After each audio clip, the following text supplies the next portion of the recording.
السلام عليكم ورحمة الله.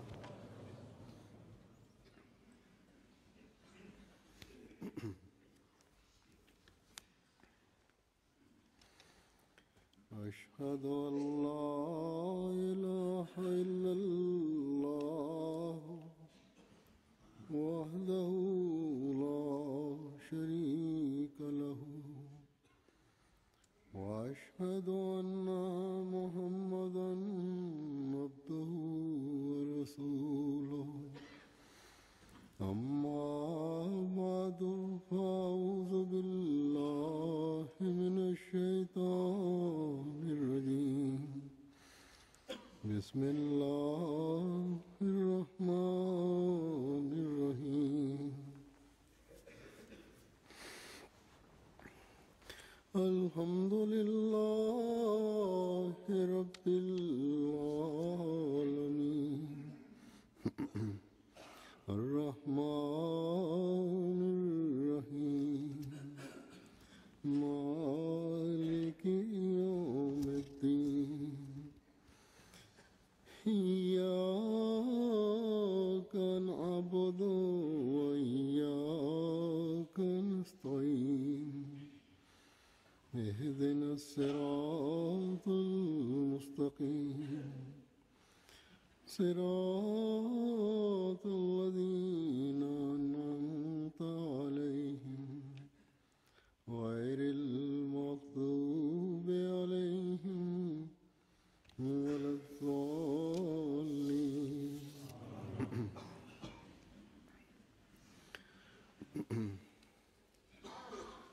हमारे बच्चे Par la grâce de Dieu, généralement, nos enfants, dès leur jeune âge, terminent à la lecture du Saint-Coran et leur mère se soucie pour que leurs enfants terminent la lecture du Saint-Coran rapidement et ces mères font beaucoup d'efforts en ce sens. Ici aussi et dans les différents pays que je visite, et les enfants et les parents désirent qu'ils terminent la lecture du Saint-Coran devant moi, afin que je puisse participer dans la cérémonie d'amine de ces enfants.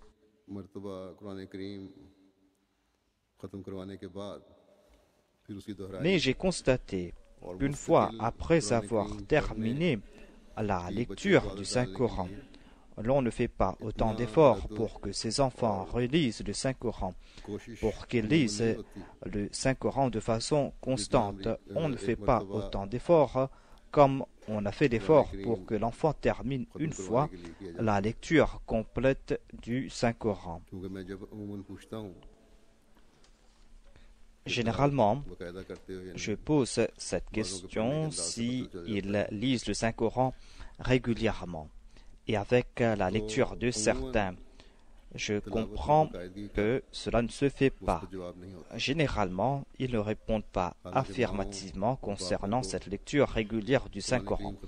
Alors que les mères et les pères, après avoir fait en sorte que leurs enfants aient complété une fois la lecture du Saint-Coran, ils devaient les surveiller à ce sujet et avoir des soucis à ce propos, à savoir que ces enfants doivent avoir l'habitude de lire régulièrement le Saint-Coran. Ainsi donc, leur seul souci ne doit pas se limiter à une seule lecture du Saint-Coran. Mais après cela, ils doivent faire en sorte que ces enfants lisent le Saint-Coran avec constance. Faire en sorte que son enfant ait lu le Saint-Coran une première fois et qu'il ait terminé cette lecture est une tâche importante. Certaines mères font en sorte que leurs enfants de 4 ou 5 ans terminent cette lecture du Saint-Coran. Certainement, c'est une tâche qui demande beaucoup d'efforts, mais il est encore plus important de faire en sorte que cette lecture soit constante. Cela est très important. Quelques jours auparavant, j'ai reçu une lettre de la part d'une dame qui a évoqué ma mère. Cette dame a dit qu'une fois, elle est partie voir ma mère et ma mère lui a dit quelque chose et qu'elle en est reconnaissante envers elle jusqu'à présent. Cette dame était partie voir ma mère accompagnée de son enfant et cette dame a dit: mon enfant a terminé la lecture du Saint-Coran à l'âge de 6 ans.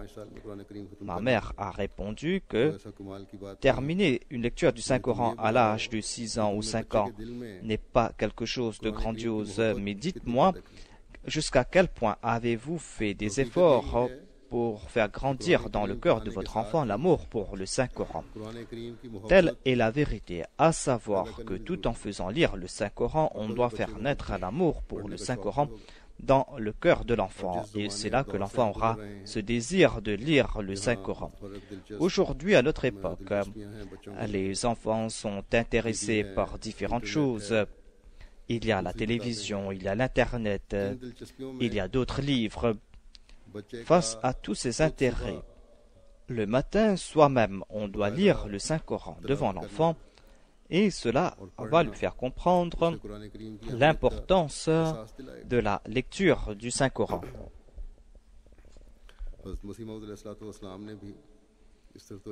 Le Messie promis alayhi salam a attiré notre attention à ce sujet. Il a déclaré qu'aujourd'hui, il y a différentes choses qui accaparent l'attention.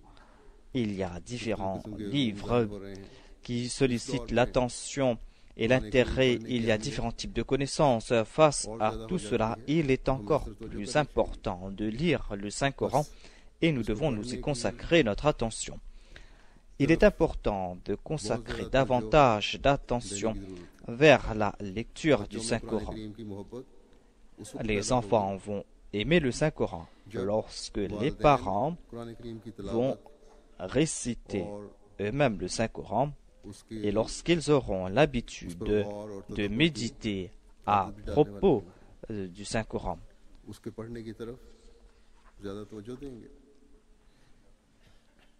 Lorsqu'ils vont agir ainsi, c'est là que les enfants aussi vont lire davantage le Saint-Coran. Quand dans toutes les maisons, après la prière du matin, on va lire le Saint-Coran, ou si pendant l'hiver, vous devez quitter la maison plus tôt, et qu'avant la prière, vous récitez le Saint-Coran, si on récite régulièrement le Saint-Coran, eh bien, cette maison sera bénie en raison du Coran et les enfants vont aussi y consacrer leur attention. Les enfants vont aussi marcher sur les voies de ces vertus que doivent posséder les croyants. Et lorsqu'ils vont grandir, ils vont remplir leur cœur de la grandeur du Saint-Coran et de l'amour pour le Saint-Coran. Et chacun d'entre nous va témoigner par la suite que si nous sommes en train de lire le Saint-Coran avec attention dans cette maison pour la cause de Dieu, on va voir l'amour entre les époux d'une part et d'autre part. Ces enfants seront des personnes avantageuses pour la communauté. Leur tarbiya sera du plus haut niveau. Et un Ahmadi doit faire des efforts et consacrer sa vie à ce sujet. Aujourd'hui, le Messie promis alayhi salam a fait beaucoup d'efforts pour faire naître en nous ces qualités. Et c'était cela l'objectif de son avènement. Il est venu afin que nous puissions accorder plus d'importance au Saint-Coran et d'accorder au Saint-Coran l'honneur qui lui revient, l'honneur qui ne revient à aucune autre chose. Nous ne devons pas limiter l'honneur du Saint-Coran à ce que font les autres, c'est-à-dire les non-Ahmadis, qui enveloppent le Saint-Coran dans de belles couvertures, qui placent le Saint-Coran sur une belle étagère ou dans une jolie boîte. L'honneur véritable du Saint-Coran et l'amour du Saint-Coran réside dans le fait que l'on fasse tous les efforts pour suivre ses préceptes, de faire en sorte que ces préceptes et ces interdictions fassent partie intégrante de sa vie, de se prémunir de ce que Dieu nous a interdit. et de faire de son mieux pour suivre les ordres que Dieu nous a donnés et d'utiliser pour cela tous les moyens qu'on a à sa disposition. On doit ressentir en soi la crainte de Dieu et réciter le Saint-Coran. Dans d'innombrables endroits, le Messie premier l'Islam a évoqué cela. Il a évoqué cela dans ses malfouzat, dans ses rencontres. Il a parlé à propos de l'importance du Saint-Coran. Et il a mentionné cela. Il a évoqué les espoirs qu'il a concernant un Ahmadi, celui qui lui a prêté allégeance. Ainsi, il est très important de remplir sa maison de la lecture du Saint-Coran. Il est important de réciter le Saint-Coran et de comprendre aussi ses préceptes et de lire aussi sa traduction afin de comprendre les ordres du Saint-Coran. On doit réciter le Saint-Coran devant ses enfants et évoquer aussi sa traduction et présenter aussi des explications à ce sujet. On ne doit pas uniquement leur donner l'habitude de réciter le Saint-Coran. On doit réunir ses enfants et évoquer les petits conseils évoqués dans le Saint-Coran afin qu'ils en soient eux aussi intéressés. Le Messie premier alayhi salam a accordé beaucoup d'importance à la traduction de la prière et du Saint-Coran. Mais il n'a pas donné la permission de lire uniquement la traduction et abandonner aussi le texte arabe. Il a déclaré « Je ne donne pas la permission de lire uniquement la traduction du Saint-Coran. Par cela, on va pervertir le miracle du Coran. Celui qui déclare qu'il suffit de lire la traduction du Saint-Coran, cette personne ne désire pas que le Coran existe dans le monde. Le miracle du Saint-Coran, c'est qu'il a été préservé dans sa forme originelle. C'est là un très grand miracle. C'est-à-dire que le Coran a été préservé dans sa forme originelle. C'est une annonce faite par Dieu.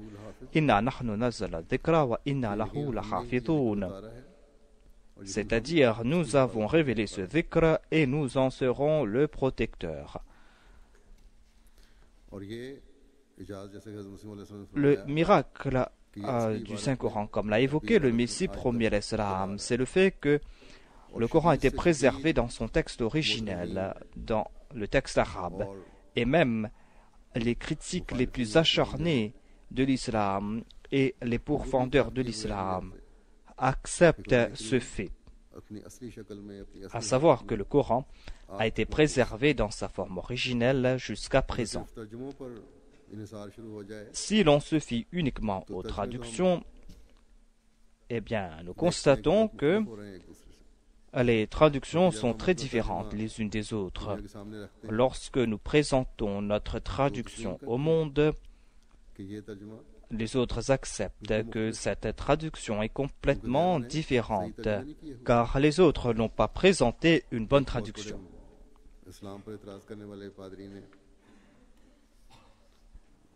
Il y a un prêtre des États-Unis qui est un acharné pourfendeur du Saint-Coran et qui s'est basé sur des traductions du Saint-Coran pour critiquer l'islam. Il ne s'était pas basé sur le texte original en arabe, mais lorsqu'on lui a envoyé notre traduction et le commentaire, il n'a pas répondu à nos requêtes et après insistance, il a répondu que la traduction sur laquelle il s'est basé est celle des musulmans. En tout cas, c'est le Messie premier l'Islam qui a rapproché la traduction au plus près du texte arabe. Et c'est lui qui nous a enseigné le sens véritable de ces versets.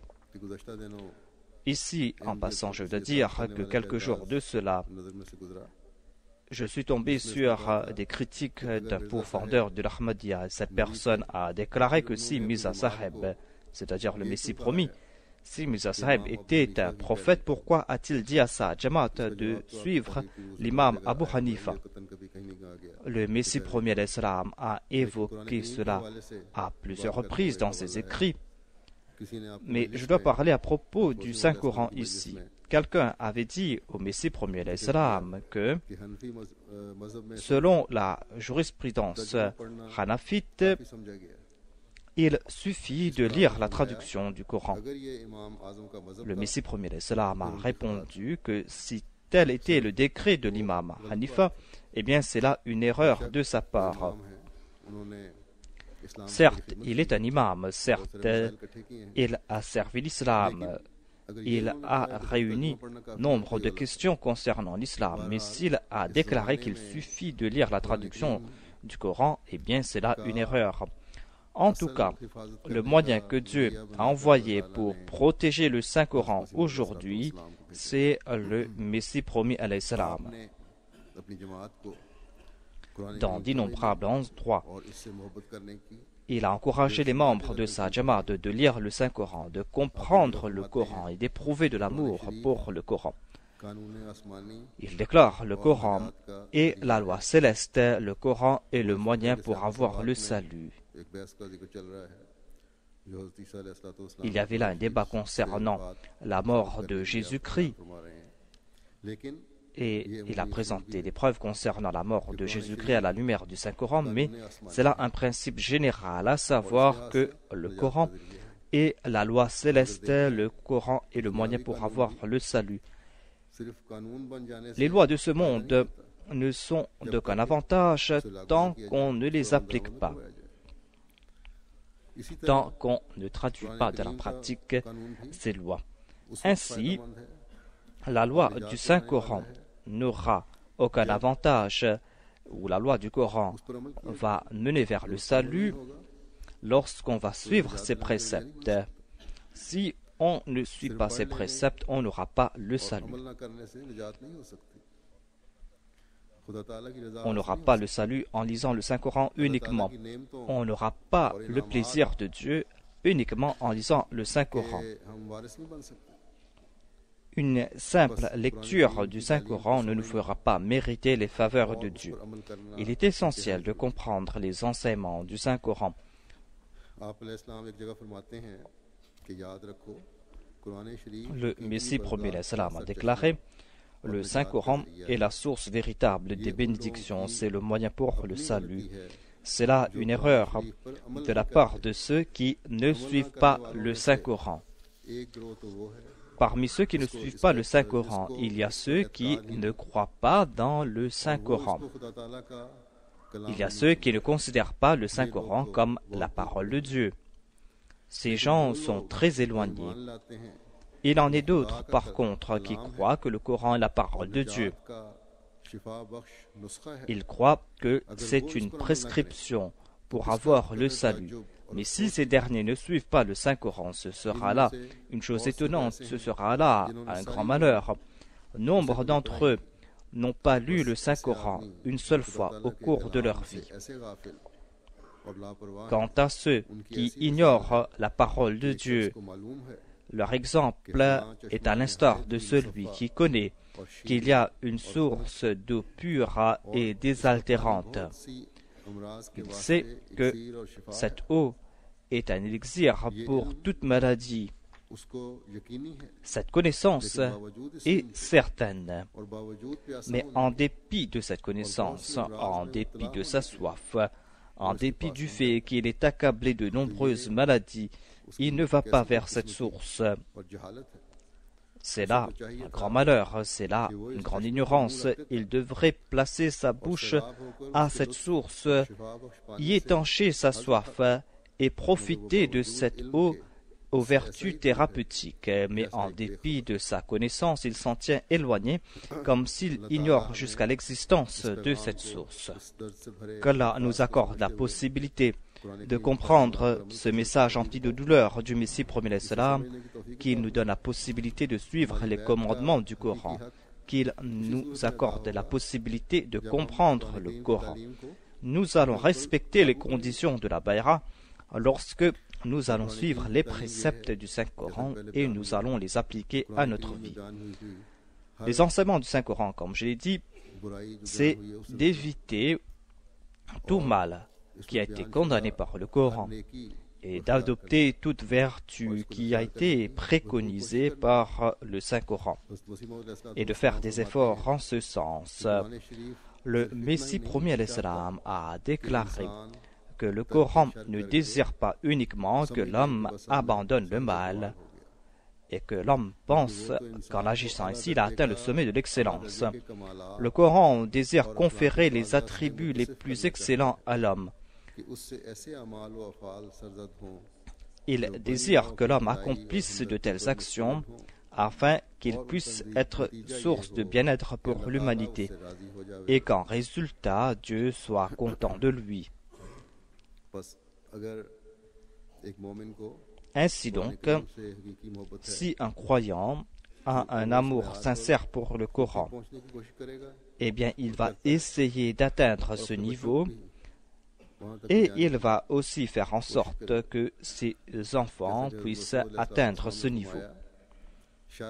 Comme l'a déclaré le Messie promis à l'Islam, éviter le mal en soi n'est pas une grande excellence.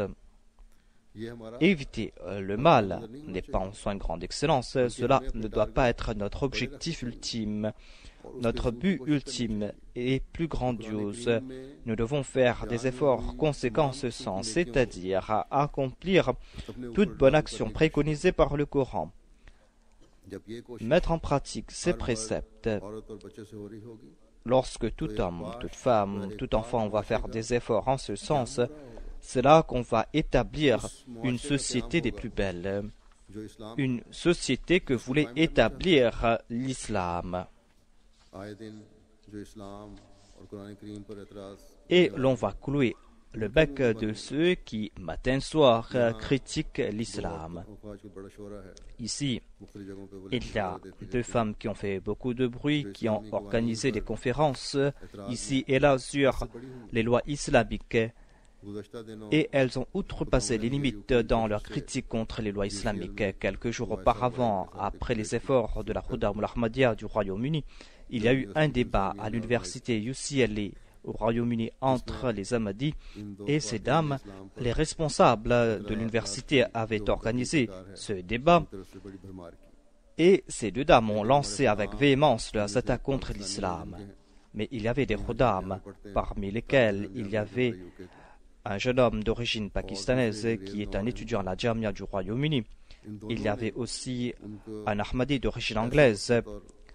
Tous deux ont répondu à leur critique à la lumière du Saint-Coran avec preuve à l'appui. Ils ont présenté ainsi les véritables enseignements de l'islam. Et d'après ce que j'ai entendu, ces deux dames fulminaient de colère, et même ceux qui les soutenaient se sont plaints de la véhémence avec laquelle elles s'attaquaient à l'islam. Ainsi donc, par la grâce de Dieu, l'islam a remporté la victoire par l'entremise de ces jeunes Ahmadis. Ainsi donc, nous devons faire beaucoup d'efforts pour essayer de comprendre le Saint-Coran. Nous devons faire des efforts pour traduire dans la pratique le Saint-Coran. Et c'est là que nos maisons se transformeront en paradis. Et c'est là aussi que nous pourrons, autour de nous, accomplir comme il se doit nos devoirs envers le tabligh, envers la transmission du message de l'islam. Pour nous faire comprendre comment lire le Saint-Coran, le Messie premier l'Islam déclare: lisez le Saint-Coran avec attention en méditant sur les préceptes du Coran. Dans un hadith, il est dit Rubba qarin yal'anhul Qur'an.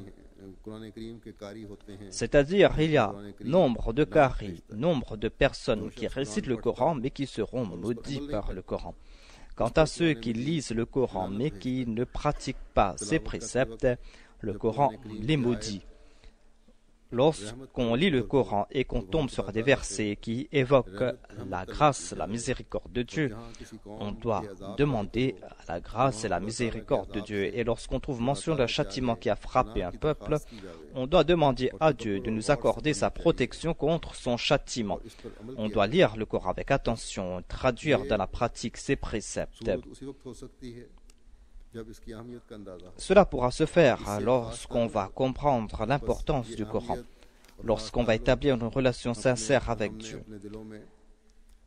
Nous devons faire naître en nous cette importance et cette relation spéciale pour le Saint-Coran. Certaines personnes disent que le Coran est difficile à comprendre. À ce propos, le Messie premier l'Islam déclare: il y a certains sots qui disent que nous ne pouvons pas comprendre le Coran et qu'on ne doit pas essayer de comprendre le Saint-Coran. C'est une tâche très difficile. C'est là une erreur de la part de ces personnes.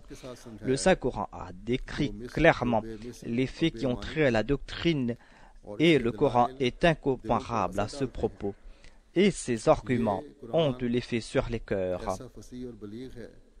Ce Coran est si éloquent que les Bédouins arabes, qui étaient des illettrés, ont compris ces arguments.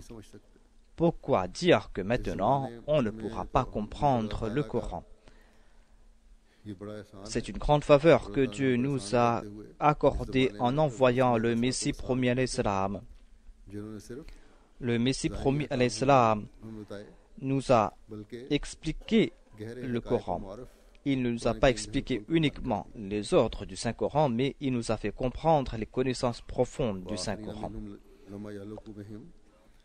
Et il nous a accordé les faveurs qui ont trait au verset « Wa akharina minhum lamma yalhaqu bihim ». Nous devons donc faire des efforts pour chercher des joyaux de ce trésor que le Saint-Coran nous a accordé. Et cela ne pourra pas se faire tant que nous n'éprouvons pas un amour sincère pour le Coran. Dans le monde, hors de la Jamaat, parmi les musulmans, il y a de nombreuses personnes qui ont une très belle qira'a, c'est-à-dire qui récitent mélodieusement le Saint-Coran et qui reçoivent de grands prix. Leurs enregistrements ont grande renommée dans le monde.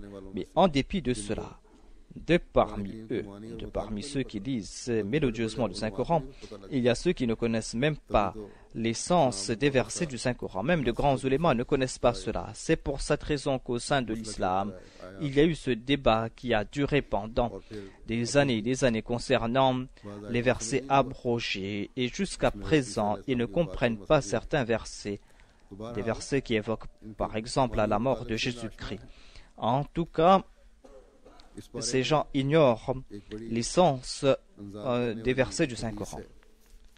À ce sujet, je vais présenter un hadith dans lequel il y a un avertissement de la part du Saint-Prophète. Hadrat Abbas rapporte que j'ai entendu dire le Saint-Prophète qu'un temps viendra quand au sein de l'islam il y aura des gens qui vont lire le Saint-Coran et qui vont s'enorgueillir en disant qui récite le Coran mieux que nous, qui est plus érudit que nous.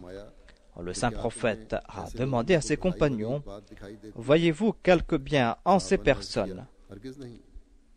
Les compagnons ont déclaré non. Le Saint-Prophète a déclaré que ces gens sont des vôtres, sont dans votre umma, mais ces gens seront les combustibles du feu de l'enfer. C'est donc pour mériter les faveurs de Dieu, pour se rapprocher de Dieu, il faut lire le Saint-Coran en toute humilité, afin de se préserver du feu de l'enfer. On doit comprendre ces enseignements en toute humilité et les traduire dans la pratique. Il ne faut pas faire du Coran notre profession, il faut éprouver de l'amour pour le Coran. C'est là un devoir qui incombe à chacun d'entre nous, chaque Ahmadi. Il faut faire des efforts en ce sens. Le Messie promis alayhi salam a déclaré dans son ouvrage Kishtinu que faites attention à ne rien faire qui contreviendrait les enseignements de Dieu et les directives du Saint-Coran. En vérité, je vous le dis, quiconque enfreint un seul des 700 commandements du Saint-Coran ferme de ses propres mains la porte de son salut. Le Saint-Coran est le seul livre qui a éclairé de manière parfaite pour le monde la véritable voie conduisant au salut. Les autres livres n'en sont que ses pâles reflets. Lisez attentivement le Coran, aimez le Coran plus que toute autre chose au monde, car dans une des révélations que j'ai reçues, Dieu s'est adressé à moi et a déclaré « Al-khayru kulluhu fil Qur'an » tous les bienfaits sont contenus dans le Coran. Voilà la vérité. Malheur à celui qui préfère autre chose au Coran. Votre seule chance de salut et de prospérité réside dans le Coran. Il est la seule source d'où coulent toutes les bénédictions. Il n'y a pas un seul de vos besoins spirituels ou religieux qui ne soit pas satisfait par le Coran. C'est le Coran qui rendra témoignage de votre foi ou de votre incroyance le jour du jugement. Sous le firmament, il n'existe aucun livre, si ce n'est le Coran, qui peut à lui seul vous guider sur le droit chemin. Par sa grâce infinie et sa bonté, Dieu le Tout-Puissant vous a accordé en cadeau un tel livre. Je vous le dis en vérité, si un tel livre avait été donné aux chrétiens, ils les auraient suivis de la ruine. Et si la lumière directrice et les bénédictions dont vous avez été comblés avaient été offertes aux Juifs au lieu de celles de la Torah, jamais certaines sectes d'entre eux n'auraient nié la résurrection. Appréciez-le, car c'est un cadeau inestimable. C'est une faveur de valeur inégalable, un trésor des plus précieux. Sans le Coran, l'univers n'aurait été qu'un cadavre putréfié. Le Coran est un tel livre que, par comparaison à lui, tous les autres livres envoyés à l'humanité ne sont que peu de choses. Le Messie premier l'Islam déclare: surtout, n'abandonnez pas le Coran, car votre vie s'y trouve. Ceux qui honorent le Coran seront honorés au ciel.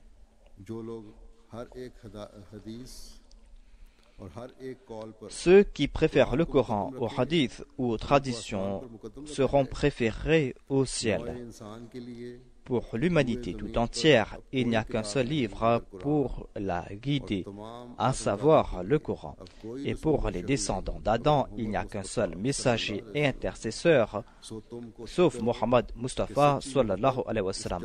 Efforcez-vous donc de cultiver un amour sincère pour ce très distingué et majestueux prophète, et ne lui préférez personne, afin qu'au ciel vous soyez du nombre de ceux qui jouissent du salut. Sachez que le salut n'est pas un privilège réservé à l'autre monde uniquement. Sachez que le salut n'est pas un privilège réservé à l'autre monde uniquement. Le véritable salut manifeste sa lumière en ce monde même. Savez-vous à qui est destiné le salut? À celui qui croit avec certitude que Dieu existe et que Mohammed sallallahu alayhi wa sallam est l'intercesseur des hommes auprès de Dieu, et qu'il n'y a pas sous le firmament de messagers égal à lui en rang, ni de livre aussi excellent que le Saint-Coran. Dieu n'a voulu rendre personne immortel, mais ce prophète élu vit à jamais.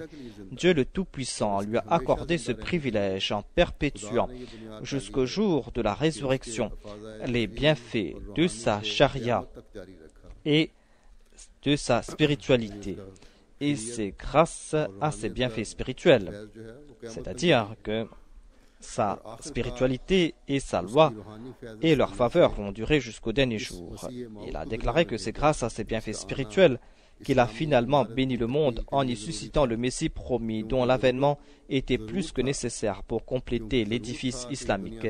Il était d'importance capitale qu'avant la fin des temps, un Messie spirituel soit suscité parmi les musulmans, semblable à celui qui le fut dans la lignée de Moïse. Voilà ce que laissent comprendre ces versets du Saint-Coran. Ihdina sirat al-mustaqim, sirat al-ladina an'amta alayhim. Qu'Allah fasse que nous et nos enfants et que nos descendants, tous nos descendants qui vont accepter le Messie premier l'Islam jusqu'à la fin des temps, qu'ils éprouvent un amour sincère pour le Saint-Coran, qu'ils traduisent dans la pratique ses enseignements et qu'ils profitent à chaque instant des bénédictions du Saint-Coran.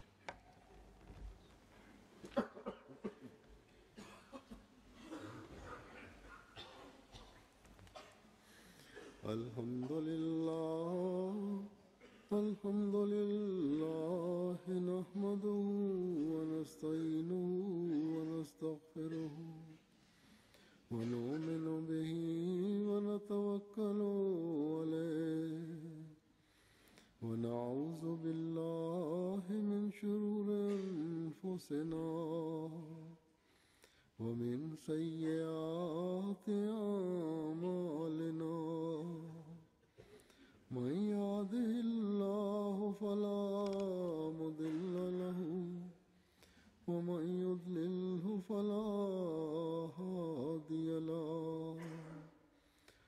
ونشهد أن لا إله إلا الله ونشهد أن محمدا عبده ورسوله عباد الله رحمكم الله